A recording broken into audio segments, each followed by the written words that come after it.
สบายดีเนาะมื้อนี้คำพูดหากินได้มาหากินแต่ว่าจะมาหาเฮือนพุ่นนี้ก่อนเนาะที่ว่าเฮือนพุ่นนี้ที่ว่าเพิ่นอยู่ป่าเพิ่นแหละเนาะเดี๋ยวคำพูดจะเข้ามาเบิ่งว่าเป็นจังไดเพิ่นเป็นจังไดเพิ่นเนาะอยู่เฮือนบ่เฮือนเพิ่นนี่ได้เฮือนเพิ่นนะเนาะอยู่เฮือนบ่เตรียมโมแล้วหย่าวะเฮือนเพิ่นเป็นมีได้ที่มายื้อยามทำข้าวเพิ่นเบิ่งอันนี้ถือว่าเพิ่นลูกหลานนวลเนาะเจ้าเนาะแม่นบ่เนี่ยเนาะเพิ่นกำลังออกมาเนาะคำพูดจะมายามทำข้าวเพิ่นเฮือนหลังนี้ถือว่าสบายดีจื้อบ่จื้อเนาะโอ้ไปกันละเมียน่ะกลางเฮือนว่าได้จักเป้าเข้าปีนี้โอ้ย ได้ไทยบ่มันละชามกันยานี่นะ โอ้ จักเป่า นี่บ่ได้จักเป้าเลยโอ้โอ้ น้องเลยโซ่ตั้งแต่ปีกายหุ่นมาน้องมันเกือบอันบริหินหน้ากันน้องก็เนาะเป็นอันเลิศหั่นน่ะโอ้แม่นว่ะแต่มันทุกข์อีกอย่างนี้นึงโอ้มาเยอะยามทำข้าวเพิ่นบ่ได้มาเป็นปีแล้วเนาะเป็นปีแล้วค่อยบ่ได้มาเลยเนี่ยเนาะเนาะแล้วยังปัญหาอยู่เนี่ยปัญหาอยู่เนาะยังบ่เห็นเดี๋ยวโอ้ยตายแล้วบ่เห็นมาอยู่ยามจังถึงเนี่ยบ่เลยจนฮอดมันจักเดือนเอายาอันไว้แก้ไข้แก้เจ็บนึงเด้ออันนี้เด้อเนาะบ่ได้ไทยมีเนาะบ่ได้ไทยเลยเนาะโอ้มันโซอยู่เนาะตายอันนี้เนาะถือว่าเฮือนหลังนี้แหละคำพูดก็แต่ได้5-6 ปีหลังเพิ่นก็เคยมายื้อยามทำข้าวเพิ่นนี่เด้มื้อนี้ก็มาหาเพิ่นอีกเบิ่งเฮือนเพิ่นนี่เนาะโอ้2 เท่านึงหน่อยเนาะเพิ่นเป็น2ผู้เฒ่าบ่มีเหือแห้งเฮ็ดแล้วเนาะแต่เพิ่นก็อยู่แบบนี้ล่ะนี่เนาะลูกเต้าเพิ่นก็มีอยู่เนื้อแหละเนาะดับนั่นก็ไปเลยอันนี้แหละเนาะมาปอยยาที่สลมเนาะมือชุดนึงเสียเอาความให้โทษบ่แม่นพม่าจับมันเลยเนาะบ่เป็นนั่นเลยตลมเลือดเนาะคู่มือนี้กินข้าวกินน้ำมาเลิกคู่มือนี้ซะนะบ่ได้ไปซอกไปหาเลยนี่น่ะโอ้แต่บ้านไทยเมืองเอาเฮ้อเนาะโอ้เจ้าลูกหลานเขาอยู่เฮ้อกินเขาเนาะนี่เด้อเนาะ2 เท่านึงเพิ่นเจ็บเป็นอยู่เนาะโอ้เฮือนนี่ฟ้าฝนผ่านหัวบ่หัวไกลหัวอีกเฮือนก็เนาะโอ้ตัวเฮือนซานเพิ่นก็ได้คือเอาไว้บ่มีลูกมีเต้าหยังอยู่นี่นี่เนาะนี่มาเยอะยามทำข้าวเพิ่นอันนี้ก็ได้นะเนาะ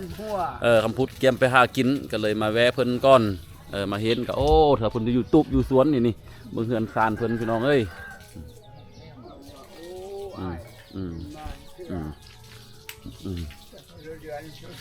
แต่บ่ได้มายามเกือบ2 ปีแล้วเนาะแต่เบิ่งเด้อในจังมายามอีกบ่นึงอีกหั่นน่ะเด้อเด้อเอา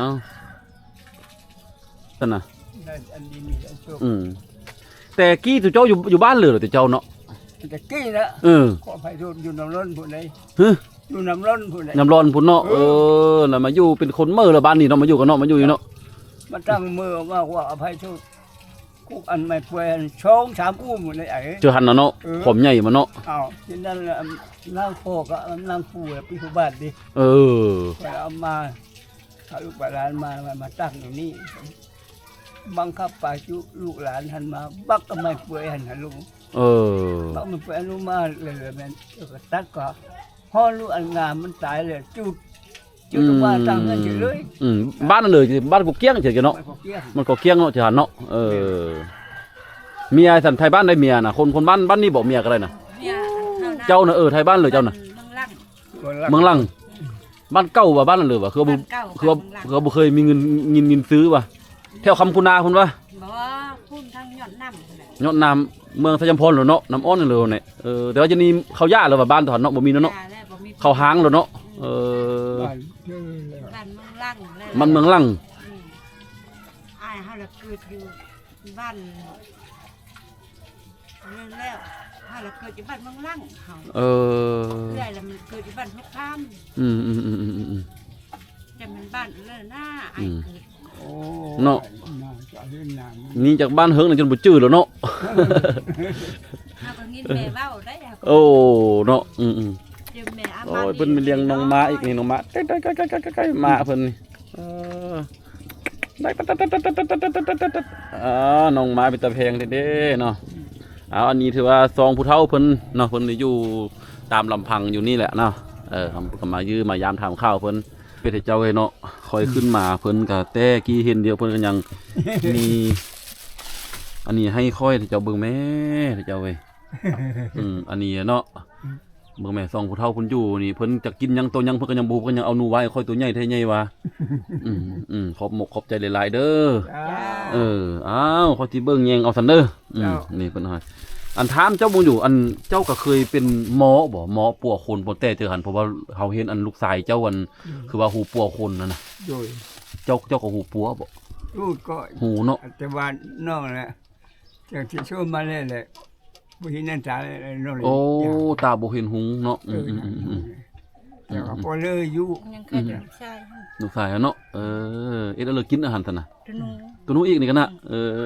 ตัวหนูแล้วลูกชายไปขายแล้ว เนาะ ตัวนี้เลยไปกับลูก โอ้ยผมขอบเจอหลายๆท่านน่ะน้อยเฮาก็สิเอานำให้เฮาไปอันอาหารก่อน โอ้ เนาะอันนี้ต้องผู้เฒ่าเนาะ กินฮอดแท้ ๆ แต่มัน เฮาบ่เห็นเดียว5ปีเนาะบ่เห็นเดียว5ปีดอกใดอันนี้ถือว่าเพิ่นซื้อว่าอันปูสีนวลเนาะเลยล่ะ ไม่แน่ ตาน วลตาเนาะปูนวลตาเนาะอันนี้ถือว่า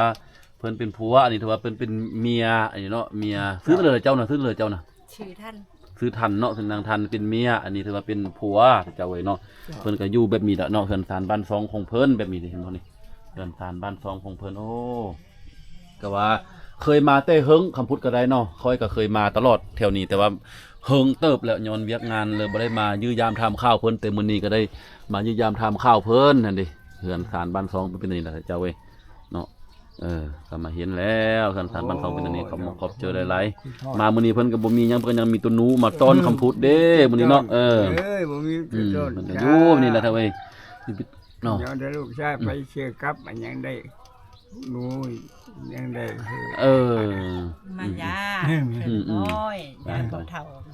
ขอบเจอหลายๆนะเฮาขึ้น ลูกชายนี่แหละไปชอบ ลูกชายเนาะไปซื้อกลับแม่นบ่เนาะโอ้เบิ่งนี่เจ้าเนาะไปที่เขาเบิ่งเนาะเฮือนศาลบ้านซองของเพิ่นนี่อยู่แบบใดก็สบายพี่น้องเอ้ยเฮือนศาลบ้านซองของเจ้าเฮานี่เพิ่นอยู่แบบนี้เนาะถือว่าลุงนวลตากับเมียเพิ่นซื้อทันเนี่ยเพิ่นนั่นน่ะแต่เพิ่นก็อยู่แบบธรรมดาธรรมชาติบ้านเฮานี่แหละเนาะวิถีชีวิตบ้านของเฮาเพิ่นอยู่เป็นนี่ก็มีความสุขมีลูกมีหลานบ้านเมืองนี่แหละเพิ่นเบิ่งเพิ่นแยงเพิ่นก็ว่าหันเด้เนาะเด้อหันสันเด้อขอบเจอหลายๆเด้อเนาะเราจะมาย้ำอีกบัดนึงเนาะสมมุติเจอเบิ่งภาพโดยรวมของบรรยากาศเฮือนศาลบ้านซองของเพิ่นโอ้ยเบิ่งเจ้าเนาะอันนี้เฮือนเพิ่นได้นี่นะเฮือนของปู่นวลตานี่ล่ะนี่เนาะเฮ็ดด้วยไหมโอ้ก็สุดโทรมเพพังหลายสุดโทรมเพพังหลายแล้วเฮือนศาลบ้านซองของเพิ่นสองเท่าเพิ่นก็อยู่แบบมีความสุขอยู่แบบ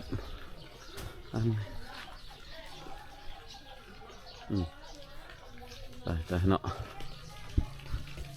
เบิ่งอันเพื่อนแอดจะได้ไข่เครื่องบ่แอดยังไข่เครื่องบ่ไปเอาเนื้ออันยาสูบค่อยฝากไปหันเนื้อคำยาสูบเนื้อค่อยบอกไปเอาเลยเด้อเพราะว่าค่อยที่เมื่อเลยเดี๋ยวค่อยที่บอกใส่ยูฮันว่าจะไปเอาเด้อคือเลยค่อยที่ปะยูฮันเงินเด้อไปเอาเลยถึงเท่าใดละถามเสาเด้อถือว่าค่อยก็ที่ว่าได้เมื่อปะเพิ่นแล้วเนาะก็เลยว่าบ่อยากกลับเข้ามาอีกเลยเพิ่นย้างออกไปเอาอันยาสูบยาควันอยู่นอกหันพูดที่ฝากไว้มือแม่นี่เด้อจังมายามอีกเด้อจังมายามอีกเนาะนี่2เท่าพี่น้องเอ้ย2เท่าที่ว่าเพิ่นอยู่บ่มีลูกมีเต้าแล้วเพิ่นอยู่แบบนี้เนาะคำพูดก็ได้มาเห็นมาหันแล้วก็ถือว่าก็ดีมกดีใจเนาะที่ว่าได้มาพบมาพอเพิ่นมื้อนี้ก็คำพูดก็บ่อยากเอาดอกแต่เพิ่นยังเอาหนูตอนอีกตัวนึงเนาะเพิ่นเอาตัวหนูตอนอีกก็เอาเนาะอันนี้ถือว่าเป็นน้ำจิตน้ำใจ ของผู้เฒ่าเพิ่นให้ก็ได้เอาเนาะเอามาแล้วก็พุทธก็สิให้เราซื้อน้ำส้มน้ำหวานให้เพิ่นเนาะอันนี้ถือว่าวิถีชีวิตบ้านหนึงของประเทศลาวของเจ้าเฮาเนาะถือว่ามื้อนี้ก็ถือว่าได้มาเห็นมาฮู้มารับรู้ภาพเนาะเอาเนาะทานเพิ่นเห็นบ่เจ้าเนาะ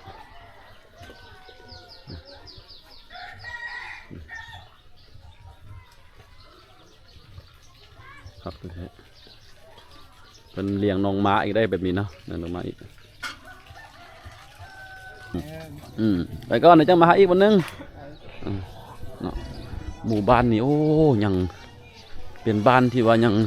บางเฮือนเขาเฮ็ดไม่แป้นละแต่บางเฮือนก็ยังเป็นเฮือนแบบธรรมชาติแบบนี้แหละเนาะบุตรสิพาอยู่ยามทำข้าวเบิ่งนี่เนาะเฮือนซานเขา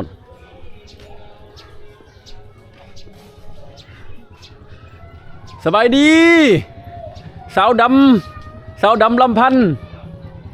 เป็นอะไรได้จากเป้าเขาปีนี้น่ะมาขอกินได้แม่เขาร้ายน่ะได้จากเป้าได้เขาได้น้ำเลยเลย ลูกเจ้านี่น่ะลูกเจ้าว่าได้จากเป้าสันเขา10 เปา10 เป้าหนึ่งเอาเอ็นหน่อยว่าเลยตังหังบ่ได้ปะมันตังหังบ่งามปะ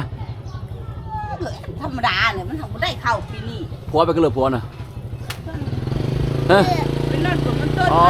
ลูกชายอันนี้นอนก็มันต้นกว้างหมดปีนี้อาศัยเงินมันต้นกินเขาเนาะมาต้องก็อยู่เพื่อนบ่มาต้องเลยจากอินน้ำมันก็อันนี้บ้านเสียงแมนเด้อเนาะคำพูดได้มายื้อยามทามข้าวแต่ละเฮือนอันนี้ถือว่าลึงเคยกันแต่เฮิงมาถ่ายเอาไว้เฮือนซานบ้านซองโอ้ยอยู่ไงกินไงเพิ่นบ่ได้ทุกข์ได้ยากได้แต่เพิ่นฮักมักอยู่แบบนี้สุดเจ้าเอ้ยหาอยู่หากินแบบนี้เนาะได้ถูกผมมีชื่อเนาะอันนี้ซื้อเลยแหละลืมละดำเนาะมันเป็นดำเนาะก็เลยพูดนึงกันนะเจ้าน่ะขอซีขอดีเตอร์เนาะแม่เดือนี่แม่ยังเจ้าน่ะแม่เลยน่ะยาท่าบ่อ้ายยาท่าบ่อ้ายเป็นเลยเป็นตุ่มป่ะโอ้อันเด้โอ้ยขัดขนาดเลย